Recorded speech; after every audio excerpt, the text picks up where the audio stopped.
Soy Pablo Montoya, escritor colombiano, autor de varias novelas, entre ellas Tríptico de la Infamia y La Sombra de Orión. Muchas gracias por este espacio para hablar de la lectura y a partir de ella mencionar algunos libros que a mí me han marcado a lo largo de mi vida, en tanto que lector y en tanto que escritor. Lo primero que debo decir es que soy lector desde que mi madre me mostró los libros. Soy un lector, digamos, que siempre ha leído un poco desordenadamente, pero siempre apasionadamente. Mi madre y las mujeres en realidad fueron aquellas personas que me mostraban el mundo de la lectura y a ellas les agradezco profundamente. La lista que voy a dar de los libros, de 10 libros, es una lista que pretende un poco ambiciosamente recorrer la historia de la literatura en la Tierra. Por supuesto que me voy a dedicar en particular a Occidente porque pertenecemos como lectores a esta parte del mundo. Entonces primero voy a hacer la lista de los 10 libros o de las 10 obras que más me han marcado para posteriormente hacer un recuento un poco más detenido sobre 3 de ellos, que quizás de la lista son los más contemporáneos. Entonces, quisiera invitarlos a que vayamos al inicio de la escritura, a lo que hoy es el Valle Mesopotámico.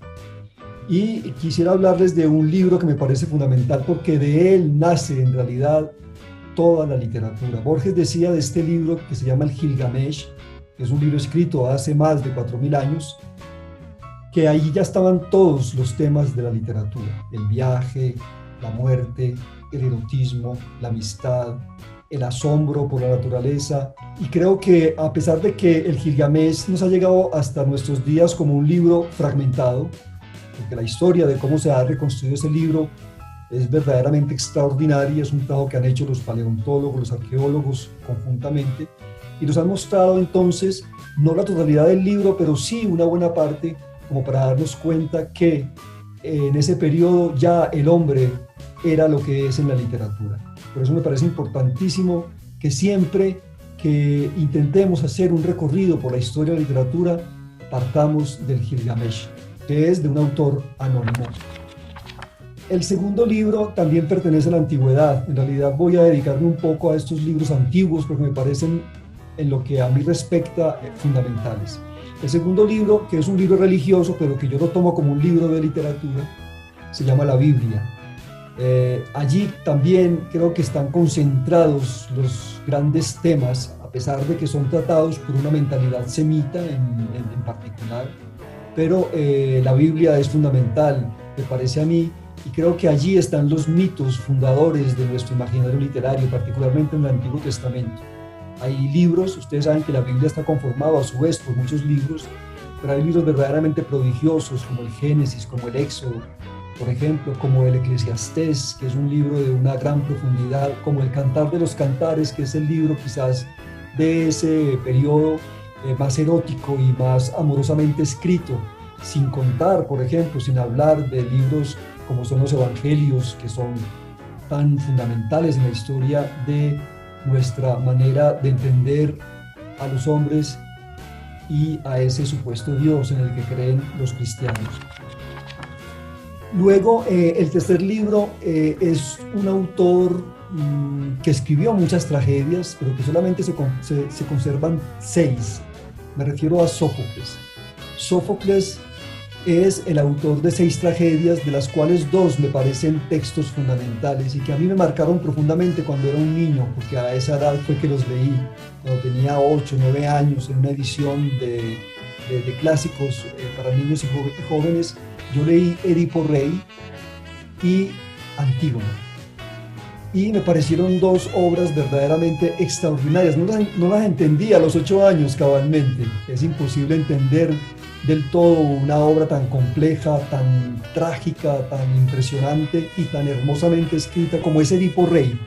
Y por supuesto la figura de Antígona es una figura que me parece a mí, y aquí hablo como un escritor colombiano, me parece que es un personaje fundamental para poder entender nuestras desgracias colectivas y en particular ese flagelo que desde hace décadas nos azota implacablemente, que es el de la desaparición forzada.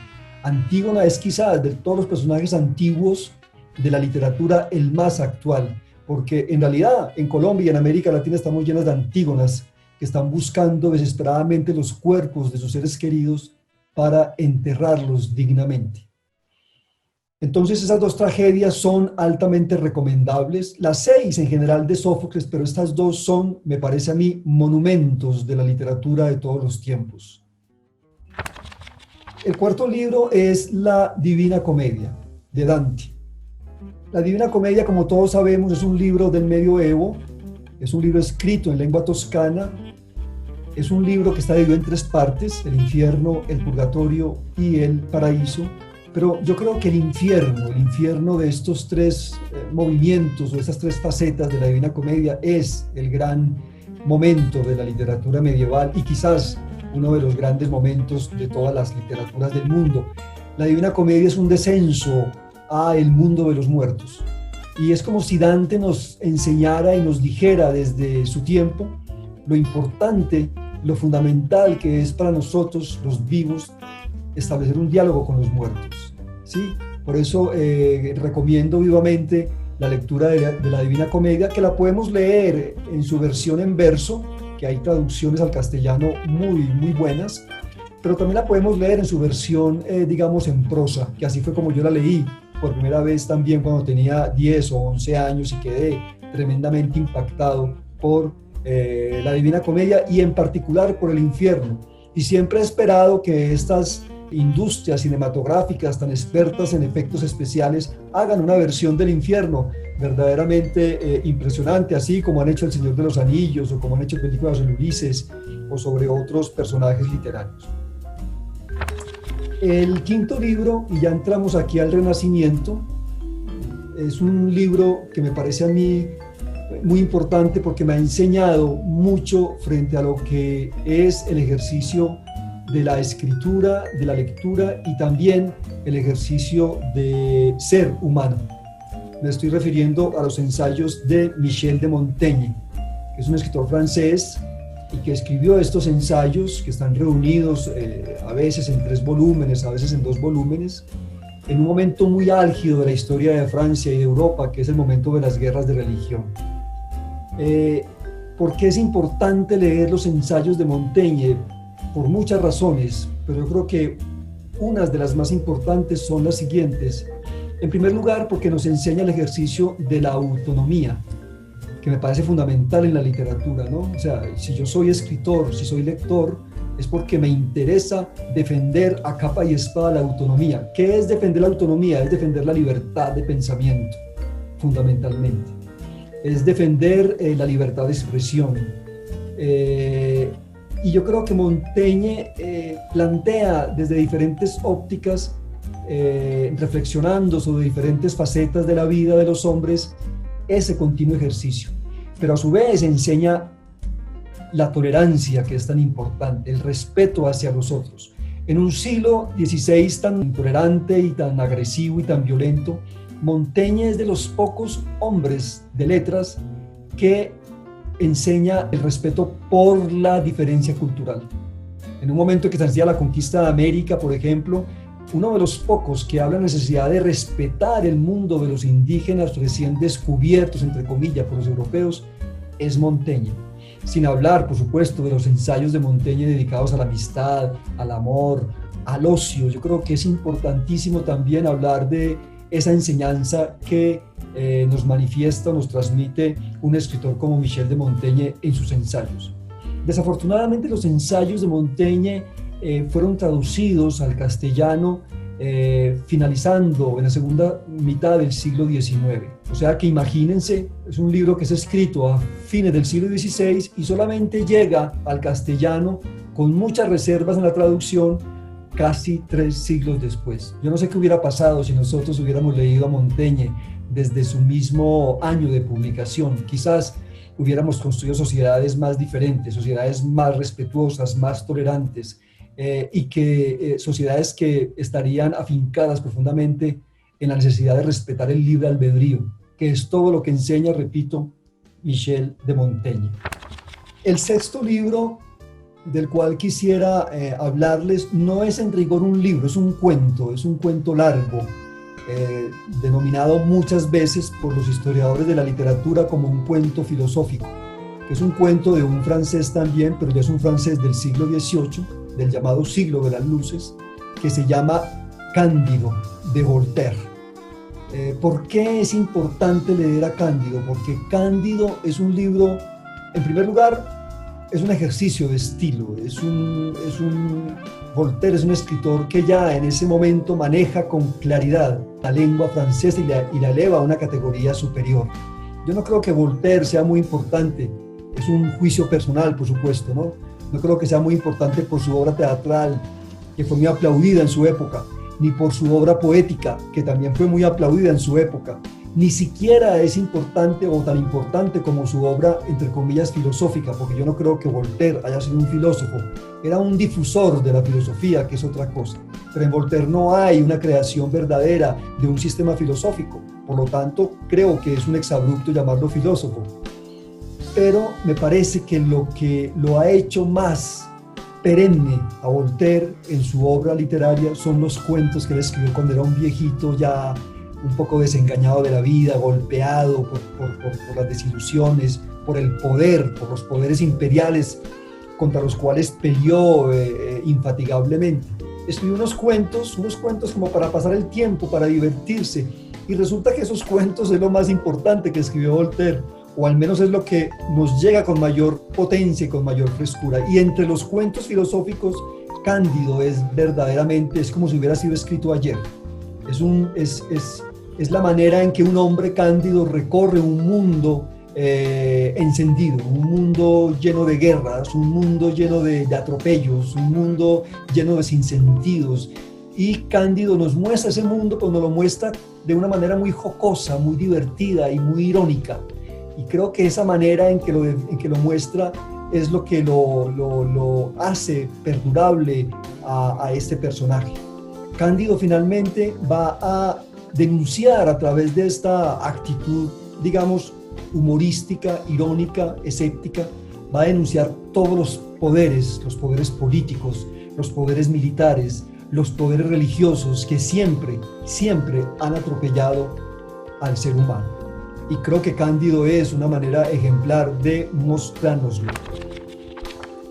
Bien, entramos al siglo XIX, que es un siglo lleno de grandes obras literarias, no faltaba más. Es cuando la novela llega a su momento supremo, la novela decimonónica, que tiene pues cimas en diferentes autores de diferentes lenguas, en la literatura francesa, en la rusa, en la inglesa, en la italiana, en la española, en la norteamericana, e inclusive, aunque me parece que la literatura, la gran novela latinoamericana viene en el siglo XX, en el siglo XIX también hay grandes novelas escritas en esta parte de América. De todas esas novelas hay una que a mí me parece muy, muy importante por mi propio proceso de escritor, y esa novela es Crimen y Castigo, de Dostoyevsky, que es una novela que pertenece a lo que se denominaría el realismo psicológico. Es una novela que cuando yo la leí tenía 17, 18 años y yo estaba sumido en una gran crisis existencial. Yo a veces pienso que si no me hubiera encontrado a Crimen y Castigo, yo no sé qué hubiera pasado conmigo. Quizás hubiera sido un médico, como estaba destinado a hacerlo por mandato familiar. Quizás hubiera sido, no sé, un músico como de alguna manera lo fui, un músico tardío, con muchos problemas con la música, porque no era un hombre que tuviera un oído absoluto. Pero cuando encontré Crimen y Castigo, dije, eso es lo que yo quiero hacer. Yo quiero escribir. Bueno, en principio pensé, quiero escribir así, pero era imposible escribir así, porque no podemos escribir como escribían los autores del siglo XIX. Y sobre todo un autor como Dostoyevsky, que era un poco total, ¿no? Quería abarcarlo todo, escribirlo todo, contarlo todo. Y que era un escritor, por supuesto, lleno de un montón de referencias religiosas, psicológicas, sociales, culturales de su época, que era la Rusia zarista del siglo XIX. Pero de alguna manera lo que me impresionó a mí de Crimen y Castigo no solamente fue el ritmo impetuoso de su prosa, los dramas que hay allí pintados, sino que me pareció que Dostoyevsky me mostraba a mí, con Crimen y Castigo en particular, el poder consolador de la literatura. Porque yo me sentía muy desgraciado cuando tenía 17 años, me sentía completamente, me sentía solo, confuso, sentía que no valía la pena seguir viviendo. Y tenía 17 años, pero me sentía viejísimo. Y de algún momento, Dostoyevsky como que me dijo, mire, es que si usted escribe, usted puede encontrar consuelo en la escritura. No sé si tranquilidad, no sé si equilibrio, armonía, paz. Yo creo que eso no se encuentra en la escritura, y menos en estos tiempos en que vivimos.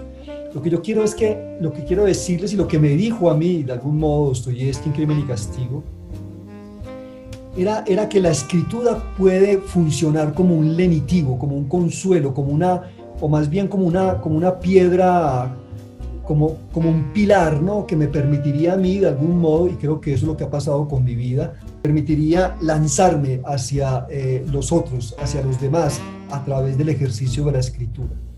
Entonces, yo sé que Dostoyevsky quizás tenga obras quizás más importantes, Los Hermanos Karamazov, o novelas mejor escritas en Crimen y Castigo, como por ejemplo Pobre Gentes, o novelas más complejas desde el punto de vista de la psicología, como El Idiota, qué sé yo, pero la novela que siempre me ha encantado de Dostoyevsky, porque valga la pena que me lo leí casi todo, cuando encontré Crimen y Castigo, dije, yo a este hombre tengo que leerlo todo. Esa novela es la que me sigue cautivando y creo pues que es fundamental leerla. No estoy de acuerdo en absoluto con Nabokov cuando dice que Crimen y Castigo es una novela mala y mal escrita. No estoy de acuerdo en absoluto con él, con Nabokov. No hay que creerle todo lo que él dice. Dice cosas muy interesantes, por supuesto. Todas son interesantes, pero hay unas que son dignas de polémica. Entre ellas esa, que Dostoyevsky era un mal escritor y que solamente se salvaba una pequeña novela que él escribió que se llama El Doble, que es la segunda novela de Dostoyevsky. No, la gran novela, me parece a mí, o la novela más diciente, más emotiva, es Crimen y Castigo. Bueno, y ahora entramos a las tres últimos libros en los cuales voy a detenerme un poco más. Uno de ellos, ya entramos en el siglo XX, es un libro de la literatura colombiana, que me parece que es la gran novela que se ha escrito en este país. Lo sigo pensando en este momento. No lo pensé cuando la leí por primera vez, cuando tenía 14, 15 años, pero ahora que la he releído varias veces, me parece que es la novela más colombiana de todas, y la que nos enseña y nos muestra el país que tenemos. Esa novela se llama La Vorágine, de José Eustacio Rivera, una novela publicada en 1924, la única novela que escribió y publicó este escritor nacido en Huila, en Neiva. La Vorágine es una novela que muestra el país que hemos tenido siempre. Es un país fragmentado, es un país sumido y roído por la violencia, es un país mezquinamente centralista, es un país que nos ha querido vender un proyecto de nación y esa nación está completamente despedazada, ¿sí? Pero es una novela que cuenta en particular la historia de un poeta que se sumerge en esa Colombia periférica, que es la Colombia de los Llanos Orientales y la Colombia de la Amazonía. ¿Para qué se sumerge ese poeta allí? Bueno, un poco porque está huyendo de Bogotá, porque se ha metido con una mujer ajena, se la roba y se la lleva en su viaje. Pero ese viaje se hace para mostrarnos uno de los núcleos del horror colombiano y latinoamericano de aquel entonces, que era lo que hacían las caucheras, particularmente la cauchera de la Casa Arana, con los indígenas, para extraer el caucho que ustedes saben era consumido por los grandes países imperiales de Europa y de Estados Unidos. Ese caucho se sacaba para hacer las llantas de los automóviles, por ejemplo, ¿no? Que era la gran moda de los aristócratas y burgueses de entonces. Entonces lo que hace Rivera es mostrarnos otro país, un país que hasta el momento era invisible y que hoy día sigue siendo muy invisible, porque ¿dónde están los grandes conflictos en este momento en Colombia? En esas zonas periféricas donde el Estado no ha sido capaz de hacer presencia, porque siempre ha sido un Estado paupérrimo en todo el sentido de la palabra, económica, ética y socialmente hablando. un Estado que se mantiene autopromocionándose como si fuera la gran cosa, y el Estado colombiano es una verdadera calamidad, ¿no? Entonces creo que lo que muestra Rivera, todo hecho, por supuesto, a través de un manejo del lenguaje enormemente literario, que puede molestar a algunos, porque ese estilo a veces poético en el que incurre el narrador de La Vorágine tiene mucho de parnasianismo, tiene mucho de modernismo, es un poquito exaltado o bastante exaltado, pero verdaderamente La Vorágine nos muestra, digamos, la dimensión de nuestro país. Y miren qué tan interesante, yo que acabo de publicar una novela sobre los desaparecidos en Colombia que se llama La sombra de Orión, en La Vorágine ya aparece ese tema, el de la desaparición que rodea a este país. Porque Clemente Silva, que es el otro gran personaje, el primero es Arturo Cova, que es el poeta del cual les hablé ahora, y el segundo es Clemente Silva. Clemente Silva es un hombre del sur de Colombia, creo que es un nariñense, al cual se le ha perdido un hijo, y él está buscando los huesos de su hijo para enterrarlos en medio de la vorágine de la selva. Y es un hombre bueno. Clemente Silva es un hombre bueno. Arturo Cova no puedo decir que sea malo, pero sí es un ser completamente perverso y aberrante. Clemente Silva es un ser colombiano de esos resistentes, de esos que creen fundamentalmente en la necesidad de una justicia, si no es una justicia social, al menos una justicia individual, o algo que finalmente a él como padre que está buscando un hijo desaparecido, una justicia que a él le haga bien. Por fortuna, en la novela La Vorágine no todo es terrible. Yo creo que la gran esperanza que hay en La Vorágine es que Clemente Silva encuentra los huesos de su hijo y puede enterrarlos. Entonces creo que La Vorágine a mí me parece que es una novela muy actual también, es una novela completamente de nuestros días. Yo la he leído no sé cuántas veces y me parece reveladora, me parece además increíble que un hombre que venía de la provincia de Neiva haya escrito una novela de esa envergadura. Creo que es la gran novela colombiana, no sé hasta cuándo, creo que las obras de García Márquez, ninguna de ellas, ni Cien años de soledad, supera, digamos, la capacidad de mostrar tan vivamente un país. Bien, el segundo libro, y ese sería el noveno, es un libro opuesto a La Vorágine de Rivera. Ustedes ven que yo he tratado como de dialogar con diferentes culturas, he tratado de dialogar con diferentes expresiones literarias y diferentes épocas. Este libro es un libro de un escritor argentino llamado Jorge Luis Borges. El libro es ficción. Ficción es un libro de cuentos prodigiosamente bien escritos. Yo creo que Borges es uno de los escritores latinoamericanos del siglo XX que resisten las relecturas. Hay muchos que me parece a mí, pues que yo los he releído y no me parecen tan eficaces como Borges. Borges es un maestro del estilo literario, es un gran renovador de la lengua española. Pocos escritores hicieron lo que él hizo en el sentido de renovar unas expresiones literarias y unas formas literarias. Es un autor particularmente de cuentos, de ensayos y de poemas. Borges no incurrió en la novela, no se fatigó escribiendo novelas, porque le parecía que las novelas eran una perdedera de tiempo, cuando se podía decir lo que se dice en 500 páginas se podía decir en 2 o 3 páginas. Muy inteligente Borges. Pero este libro de ficciones en realidad es un libro muy impresionante. ¿Por qué? Porque en ficciones Borges, digamos, nos presenta a los latinoamericanos un imaginario literario completamente universal. Y eso me parece importantísimo, ¿no? O sea, Borges no solamente habla de Argentina, de su país, sino que habla del diálogo de Argentina con las otras culturas, bueno, particularmente con las culturas europeas, con las culturas árabes, con las culturas semitas. Borges, en realidad, y eso se le ha reprochado desde muchas orillas ideológicas y literarias, Borges desdeñó mucho el mundo de los negros y el mundo de los indígenas en América. Y cuando se acercó a los indígenas, bueno, no lo hizo, digamos, en términos muy comprensivos, ¿no? Era un hombre de su época, sin duda alguna, y su mirada de los indígenas era limitada, ¿no? Los indígenas finalmente para él eran los bárbaros, cuando me parece a mí los bárbaros en ciertas ocasiones son los otros, ¿no? Son los blancos, los que han civilizado, son los bárbaros. Pero entonces en Ficciones es un libro verdaderamente que a mí me ha impresionado mucho y creo que yo soy un descendiente a la hora de escribir algunos de mis libros de Borges. Le debo mucho a él, lo releo mucho. Recuerdo justamente que cuando yo leía a Borges, yo tenía como 19, 20 años, vivía en Tunja, era estudiante de música y estaba sumido en Dostoyevsky. Y cuando leía a Borges, yo decía, pero ¿qué es esto? O sea, esto es lo contrario a lo que me está enseñando Dostoyevsky. Me volteó la hoja completamente la estética borgiana. O sea, me mostró la brevedad, me mostró la síntesis, me mostró la eficacia de la historia relacionada con la eficacia de la escritura. En Dostoyevsky hay cosas muy importantes, pero es demasiado extenso, es longevo, es largo, es por momentos tedioso, mientras que en Borges no se presenta nunca eso.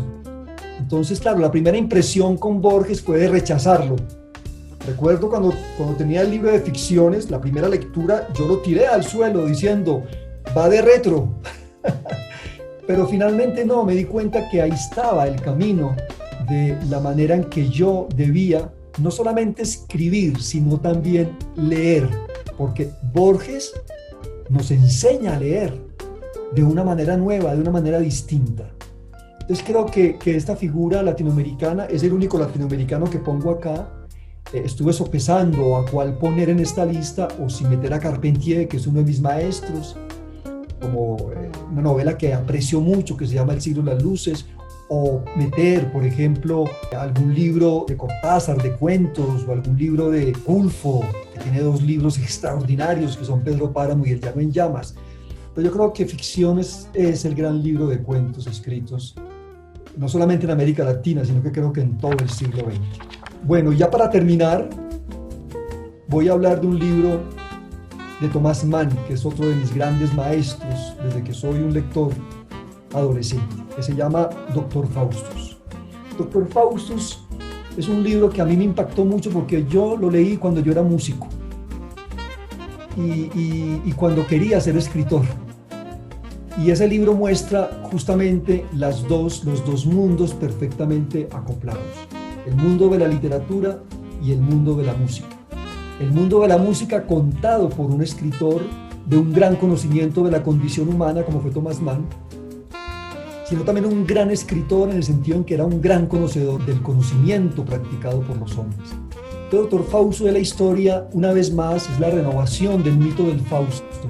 Es el hombre, en este caso un músico, un compositor alemán, que le vende el alma al diablo para poder crear una obra original en una época en que la originalidad ya no es posible como es la nuestra.